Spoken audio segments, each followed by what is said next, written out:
Alors, je vais donner la parole à Marie, qui a une contrainte, je crois. Bonjour à tous.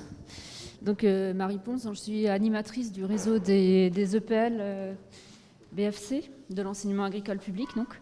Et parce qu'un réseau ne travaille jamais seul, je suis accompagnée d'Isabelle Mézières, donc, qui est la directrice du CFA CFPPA de Montmoreau, et de Noémie Périgot, qui est animatrice de la NEFA. Penser la communication autrement. Effectivement, depuis 2020, nous travaillons au sein du réseau des établissements agricoles publics au développement de la communication, et notamment communiquer autrement.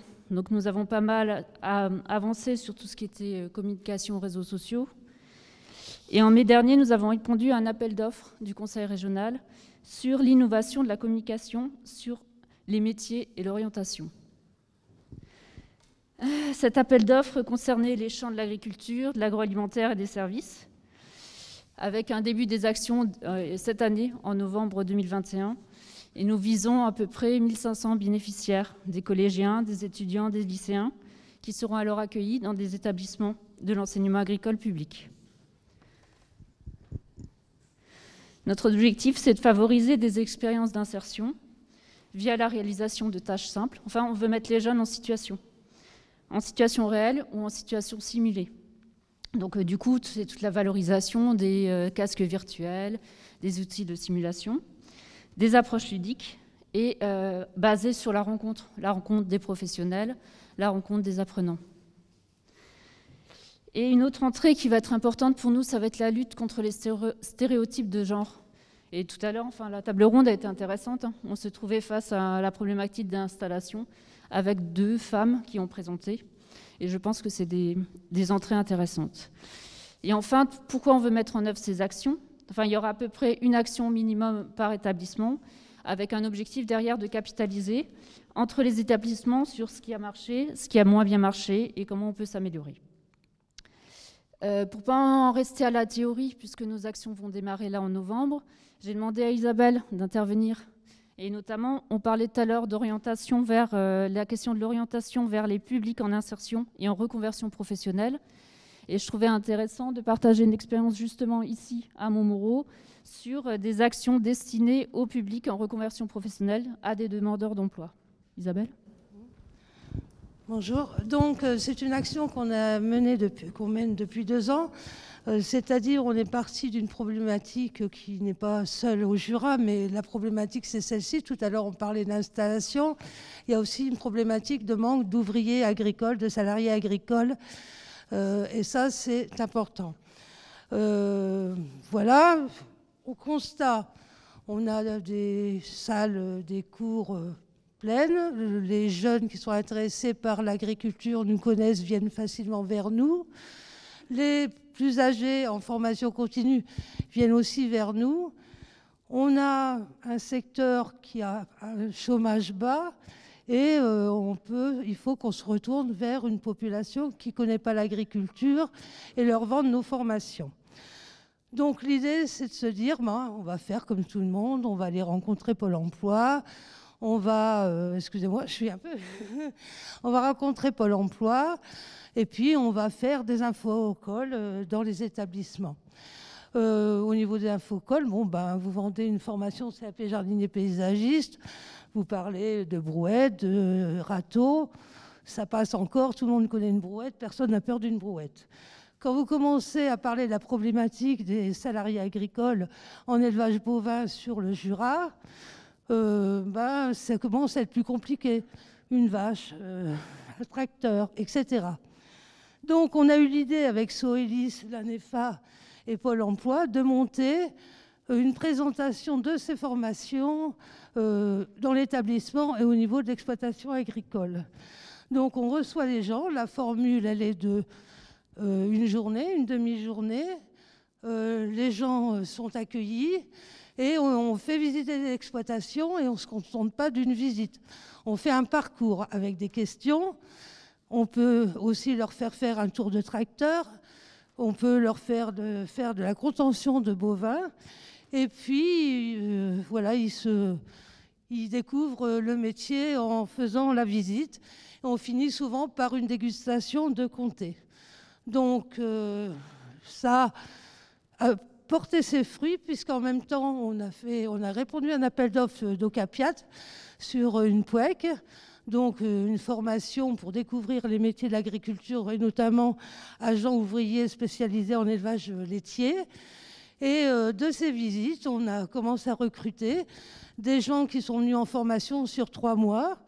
On a commencé par 4, après on en a eu 6, après on en a eu 10. Et de ces personnes qui sont venues 3 mois chez nous pour apprendre des gestes simples sur l'agriculture et le métier d'agriculture, eh ben, ils se sont retrouvés sur un CS ouvrier laitier, des fois sur un BPREA. Donc ça veut dire que ce sont des gens qui ne connaissaient rien à l'agriculture dans un premier temps, qui étaient demandeurs d'emploi, souvent loin de l'emploi, hein, parce que quand on est à 4%, 5% de chômage, ça veut dire que c'est des gens qui sont loin de l'emploi. Et ces gens, ben, ils ont découvert tout ça, ils sont restés chez nous, et certains ont l'objectif de s'installer, mais certains resteront salariés agricoles. Voilà un petit peu ce qu'on a fait. Alors, c'est une action simple, hein, c'est pas spécialement innovant, je ne sais pas. Ça fait 33 ans que je travaille ici, tous les ans on me demande de faire quelque chose d'innovant. Mais ça permet de faire découvrir aux personnes réellement le métier.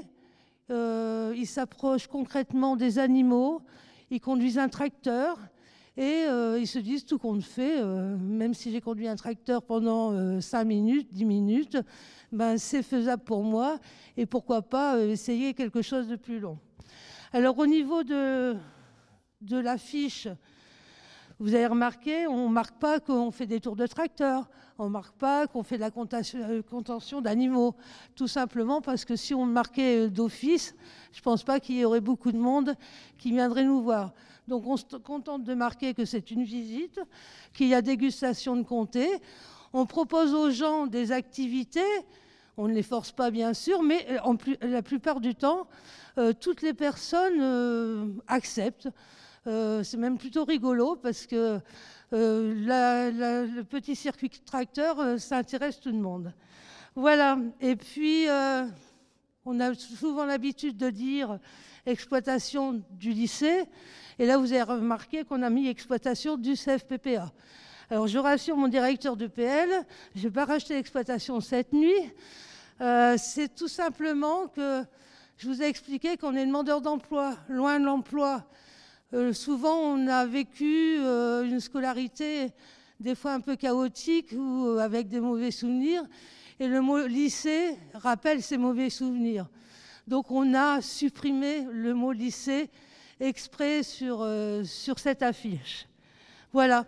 Donc, une stratégie de communication, une stratégie de faire découvrir concrètement pendant une demi-journée ou une journée les activités sur une exploitation. Et puis, on s'aperçoit que ça peut marcher. Voilà, merci. Donc l'ANEFA, pour ceux qui ne connaissent pas, c'est une association pour la promotion des métiers, des emplois et des formations en agriculture.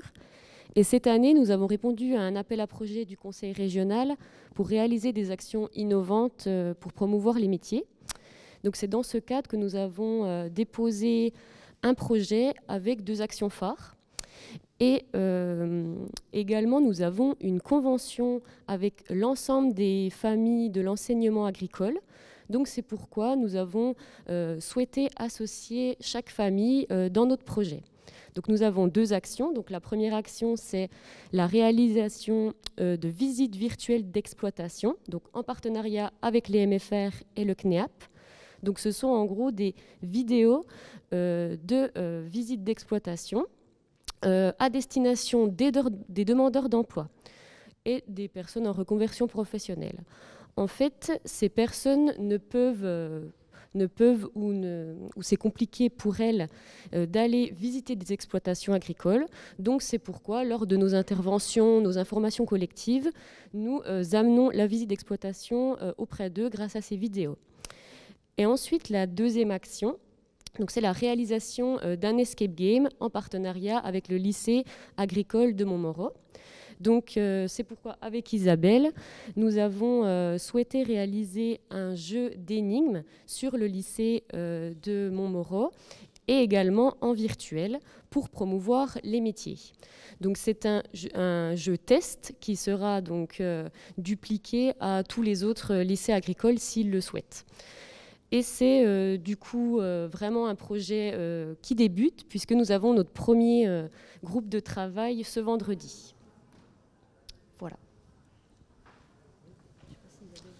Merci pour ces beaux témoignages qui renforcent l'image de l'enseignement agricole et de ces métiers. En tout cas, merci beaucoup. Vous avez des questions par rapport à ces points? Eh bien, merci beaucoup, mesdames.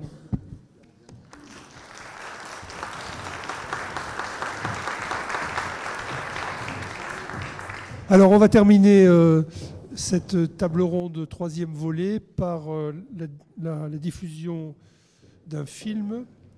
Je laisserai le soin d'ailleurs aux jeunes de les présenter. Je vais leur demander de venir là sur la scène. Ils vont nous dire qui ils sont et qu'est-ce que c'est. Voilà.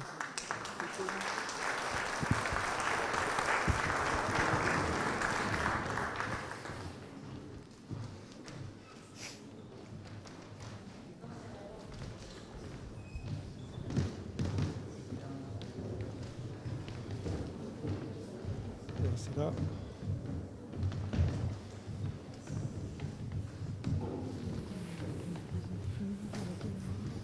Avec le directeur. Bon, est-ce que vous pouvez nous dire qui vous êtes, en quelle classe vous êtes, quelle formation vous faites? Qui c'est qui prend la parole? Il y en a un qui... Je vous remercie. Alors bonjour à tous. Nous sommes élèves en deuxième année de CAP au lycée agricole Mancy. On est dans une filière cheval qui s'appelle palefrenier-soigneur, où le but est de s'occuper des chevaux tout au long de la journée.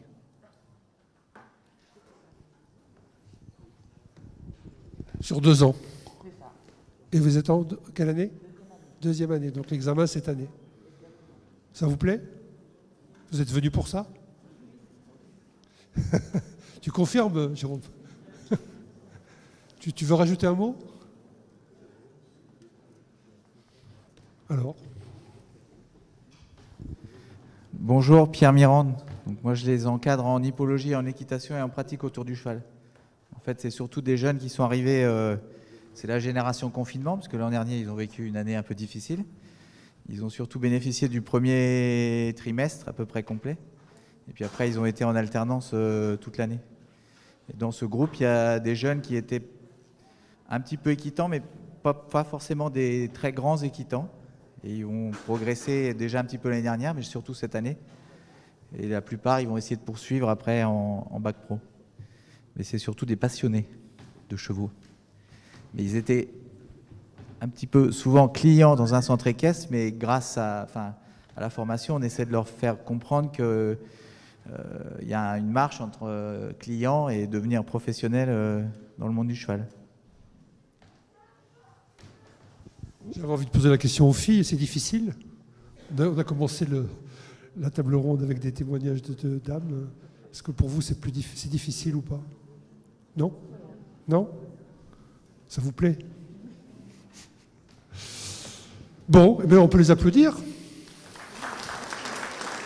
Alors vous allez nous présenter votre film. Comment ça se passe? Vous pouvez nous présenter le film?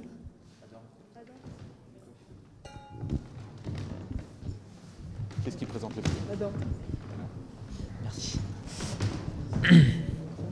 Alors, on a fait ce film grâce à l'idée de Madame Eurin, qui nous a présenté l'idée, notre prof de SC.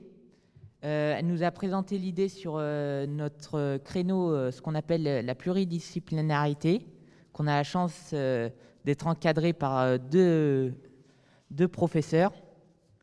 Et on a tout de suite validé et accepté l'idée. On a trouvé ça très bien parce qu'on s'est dit que ça pourrait nous aider à progresser à l'oral, à s'investir dans quelque chose au long terme. Excusez-moi, je perds mes mots.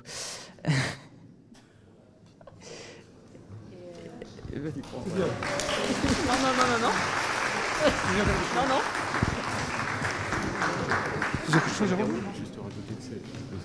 Jérôme, le chef d'émission.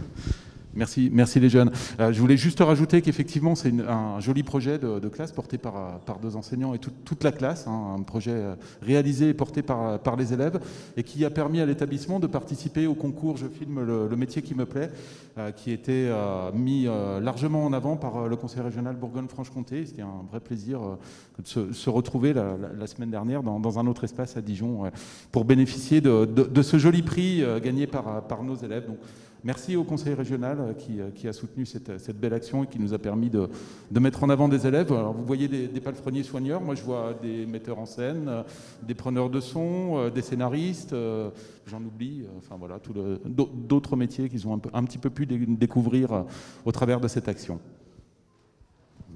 Donc des jeunes qui relèvent les défis finalement. Bien, on va vous remercier, vous étiez très bien, pas de problème à l'oral, vous êtes bien formés. Encore merci, et puis on va regarder ce film.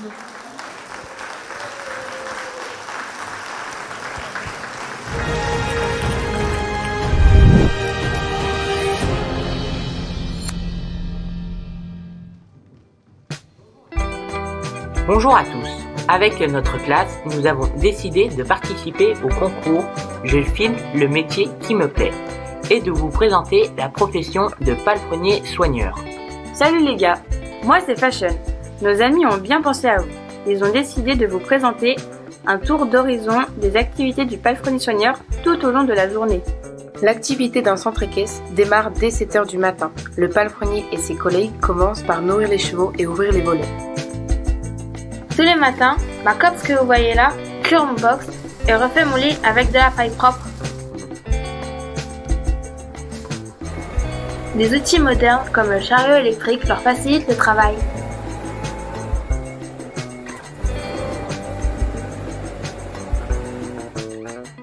Pas de pied, pas de cheval. Les soins du membre sont très importants. C'est pour ça qu'ils nous mettent de l'argile. Coupe ou brushing, ils sont aussi nos coiffeurs personnels. Et quand il faut passer sur la balance, là, c'est le stress. Car en cas de surpoids, attention le régime.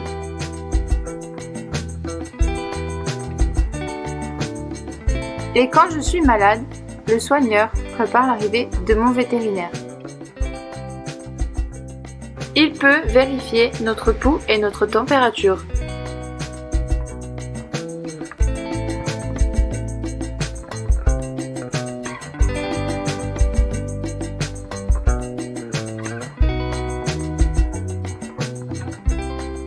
Le palefrenier ne fait pas que s'occuper de nous. Il prend aussi soin de notre cadre de vie, du matériel et de nos installations.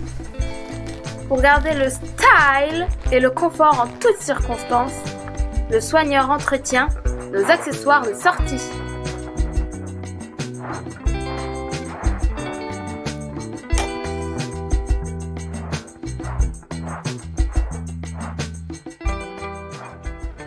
Il arrive qu'il nous quitte pendant la journée pour monter sur les 70 chevaux du tracteur. Incroyable tout ce qu'ils savent faire.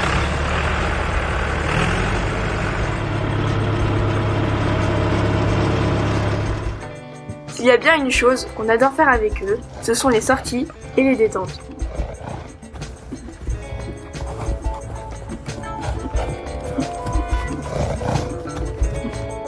Ça y est, la nuit tombe. Mais c'est l'heure du casse-croûte. La journée passe tellement vite.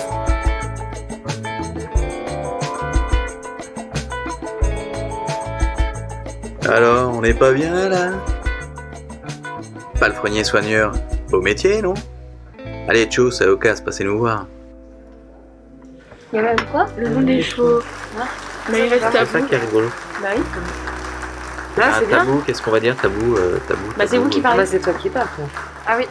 Vous avez dit que vous prenez le relais, monsieur. Alors du coup, ben, on dit quoi? On dit ça y est? Est-ce que vous en savez plus un peu maintenant sur le métier de palefrenier soigneur? Bah nous, on en savait déjà. Ah oui,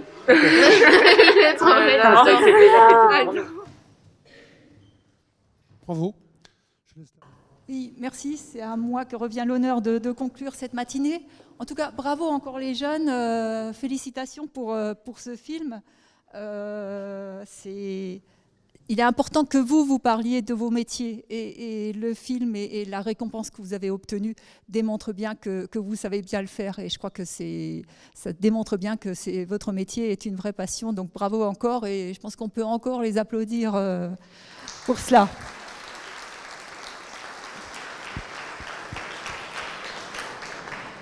En tout cas, la matinée a été riche en informations, en témoignages, et on a pu voir que ce sujet du renouvellement des générations et des enjeux pour la formation dans ce cadre-là est un sujet important.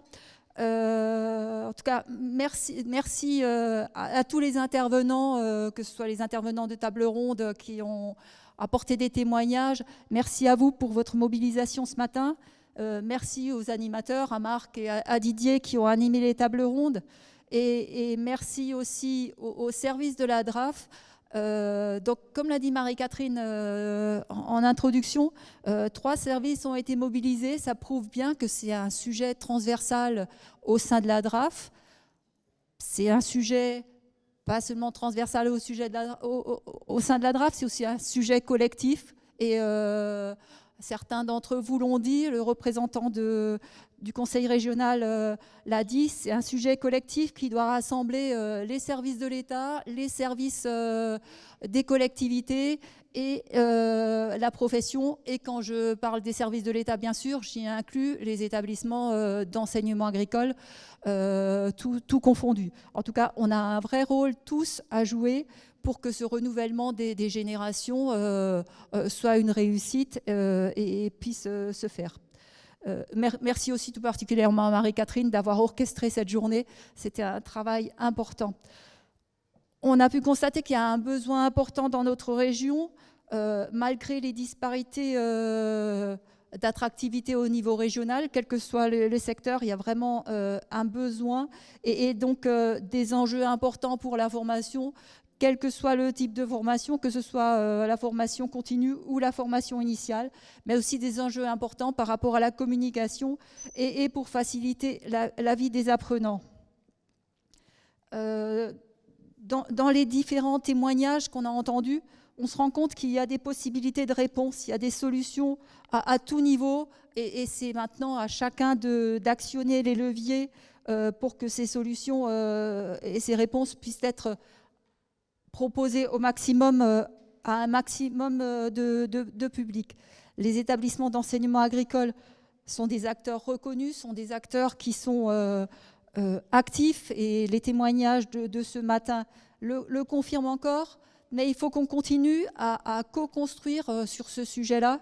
Et je renouvelle la bonne collaboration qu'on a avec nos partenaires, entre autres le Conseil régional, et il faut que cette bonne collaboration perdure. On a des défis à relever ensemble. Vous l'avez expliqué, Madame la vice-présidente et Monsieur le vice-président, lors de vos interventions. On a cette collaboration à maintenir. Et on a aussi une collaboration à maintenir et à développer avec les établissements d'éducation nationale. Le recteur était présent ce matin, il vous l'a dit, l'importance qu'il tient et la reconnaissance qu'il a de l'enseignement agricole. Et il faut qu'on poursuive dans ce domaine-là. Le recteur a fait référence à un travail qui est en cours en ce moment, l'élaboration d'un plan d'action justement pour faire en sorte que nos deux enseignements se rapprochent encore, à la fois sur l'orientation, mais sur l'ensemble des politiques publiques que porte le ministère de l'Agriculture.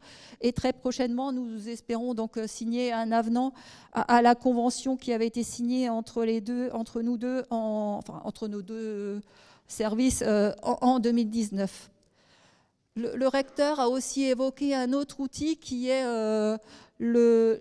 sont les CMQ, les campus des métiers et des qualifications, qui sont des outils qui réunissent les différents niveaux de formation, que ce soit niveau formation secondaire, mais aussi formation supérieure, mais qui réunissent aussi sur le territoire les acteurs professionnels. Et l'actualité en ce moment aussi, c'est la labellisation d'un CMQ agroéquipement qui est porté par le lycée agricole de Vesoul. Un CMQ qui est en émergence concernant la forêt, les métiers de la forêt et du bois, qui réunit les établissements, qui ont des formations sur ce sujet-là, mais aussi l'École nationale supérieure des arts et métiers de Cluny et l'interprofession de la forêt. Et en dernier CMQ que je voulais citer, c'est le CMQ de l'alimentation, qui est un CMQ qui est déjà installé, mais pour lequel il y a une relabellisation récente, et où les établissements d'enseignement agricole ont aussi de la matière à apporter pour que on arrive à relier encore davantage les métiers, les professionnels et les différentes formations. Voilà, je ne vais pas être plus longue parce que la matinée a déjà été très dense. Je vous remercie pour votre participation et je remercie encore l'ensemble des intervenants et l'ensemble des témoins qui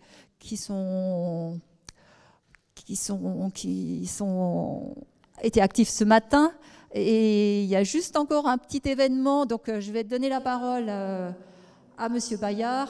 Parce qu'il y a un petit événement un peu plus sympathique, un peu plus convivial qui a été prévu.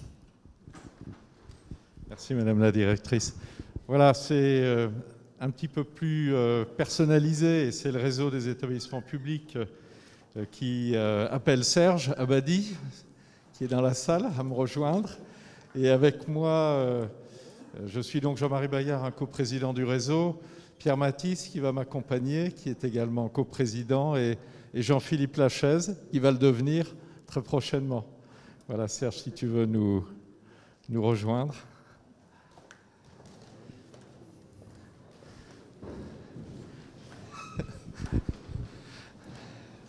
Tout cela est bien solennel, mais c'est bien mérité. Voilà, Serge, tu vas bientôt quitter l'enseignement agricole, puisque bon, voilà, te voilà en fin de carrière. C'est pas immédiatement, mais c'est très bientôt. On voulait profiter de ce séminaire, de cette rencontre, alors entre nous, mais entre nous tous, hein, parce que là, il y a beaucoup d'acteurs de l'enseignement agricole et de l'agriculture au sens large du terme. Pour illustrer très rapidement, je ne veux pas être très nombreux, enfin très long, mais ton engagement au sein de l'enseignement agricole, je crois que ça doit être à peu près 25 ans au service des établissements de Franche-Comté, donc à animer, à diriger des établissements publics locaux de formation, un travail important, donc un marqueur aussi important, et puis souligner, parce que c'est la thématique d'aujourd'hui, hein, renouvellement des générations, attractivité du milieu agricole, souligner ce qui nous semble être ton ADN et qu'on voudrait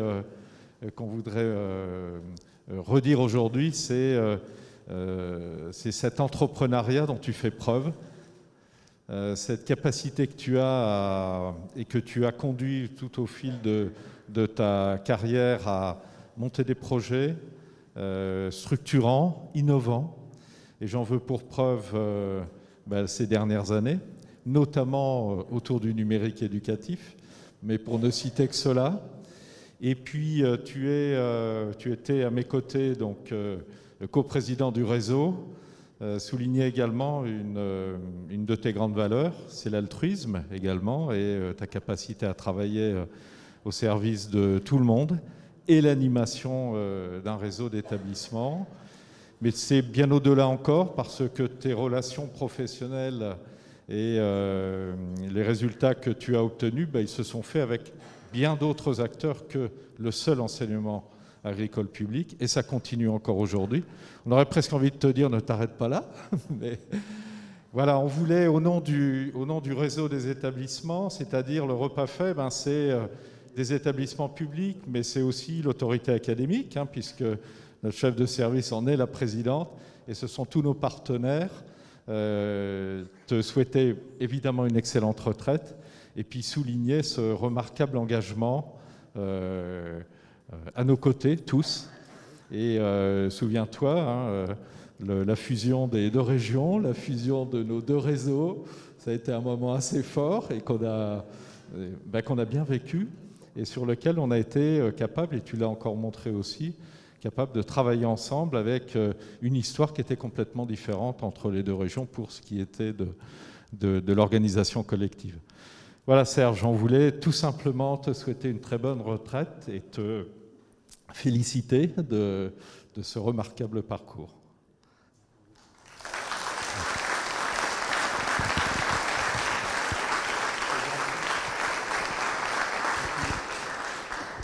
Donc bonjour à tous, j'avais absolument pas prévu ça, je ne pensais pas que ça aurait lieu.